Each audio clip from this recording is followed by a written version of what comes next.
வணக்கம் friends, welcome to தக்ஷதாSamayal. இன்னைக்கு வீடியோவில் நம்ம என்ன ரெசிபி பார்க்க போகிறோம்னாங்க நகப்பழ ஜாம். வாங்க அது எப்படி செய்யறதுன்னு வீடியோக்குள்ளே போய் பார்க்கலாம்.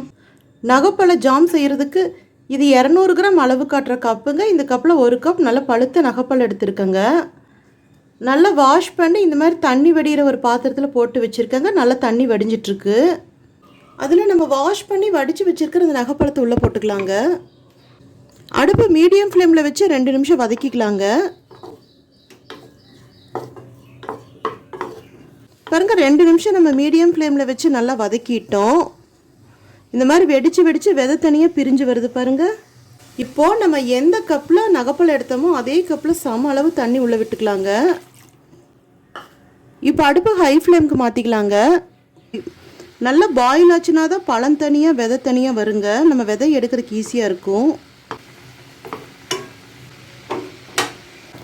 பாருங்க, பாயில் ஆனது போதும். இப்போ நம்ம அடுப்பு ஆஃப் பண்ணிடலாங்க. ஆறுனதுக்கப்புறம் நம்ம இது வடிச்சுக்கலாம்.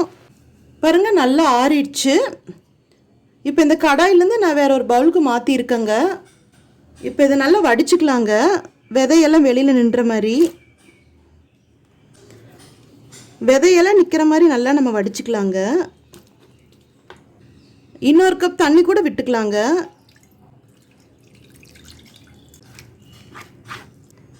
இந்த விதையெல்லாம் நம்ம செப்பரேட்டாக எடுத்துடலாங்க.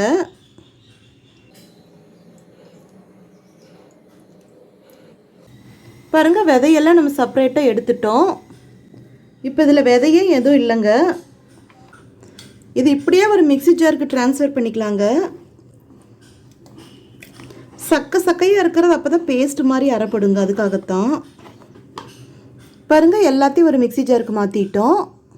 இதை நம்ம இப்போ ஒரு 1/2 செகண்ட் பிளெண்ட் பண்ணிக்கலாங்க. பாருங்கள், நல்லா இந்த மாதிரி தாங்க நம்ம பிளெண்ட் பண்ணி எடுத்துக்கணும். இப்போ நம்ம அடுப்பு ஆன் பண்ணி இந்த கடாய் உள்ளே வச்சுக்கலாங்க. அடுப்பு மீடியம் ஃப்ளேமுக்கு மாற்றிக்கலாங்க. நம்ம மிக்சியில் அரைச்சி வச்சுருக்கிற இந்த பேஸ்ட்டையும் உள்ளே போட்டுடலாங்க. பாருங்கள், நல்லா கொதிச்சு வந்துட்டுருக்கு. பாருங்கள், நம்ம நகப்பழம் எவ்வளோ எடுத்தோமோ அதில் பாதி நாட்டு சர்க்கரை எடுத்துக்கலாங்க. இதில் போட்டுக்கலாம். உள்ளே மிக்ஸ் பண்ணிக்கலாம். இதுக்கு வெள்ளை சர்க்கரை செட் ஆகாதுங்க, நாட்டு சர்க்கரை தான் செட் ஆகும்.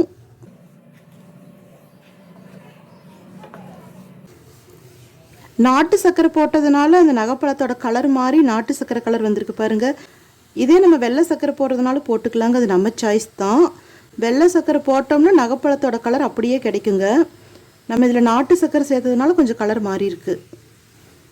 அடுப்பு இப்போ ஹை ஃப்ளேமில் தாங்க இருக்குது. ஜாம் பதம் வர வரைக்கும் கொஞ்சம் கொதிக்கட்டும்.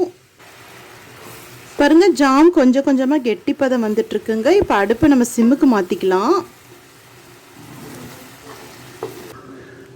பாருங்கள், நல்லா கிளறிட்டே இருக்க போக ஜாம் நல்லா கெட்டி ஆயிடுச்சுங்க. இப்போ நம்ம அடுப்பு ஆஃப் பண்ணிடலாம்.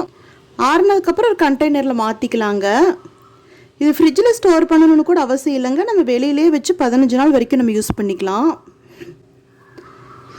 நகப்பழமும் உடம்புக்கு நல்லது, நாட்டு சர்க்கரையும் உடம்புக்கு நல்லதுங்க. இந்த ஜாம் குழந்தைகளுக்கு ரொம்பவே நல்லதுங்க. ஒரு டிஃப்ரெண்ட்டாக இட்லி, தோசை, சப்பாத்திக்கெல்லாம் நம்ம இது லஞ்ச் பாக்ஸ் ரெசிபியாக கூட கொடுக்கலாங்க. நம்ம சேனல் பிடிச்சிருந்தா லைக் பண்ணுங்கள், கமெண்ட் பண்ணுங்கள், ஷேர் பண்ணுங்கள், சப்ஸ்கிரைப் பண்ணுங்கள். அப்படியே பக்கத்தில் இருக்கிற பெல் ஐக்கானையும் மறக்காமல் கிளிக் பண்ணுங்கள். தேங்க்யூ.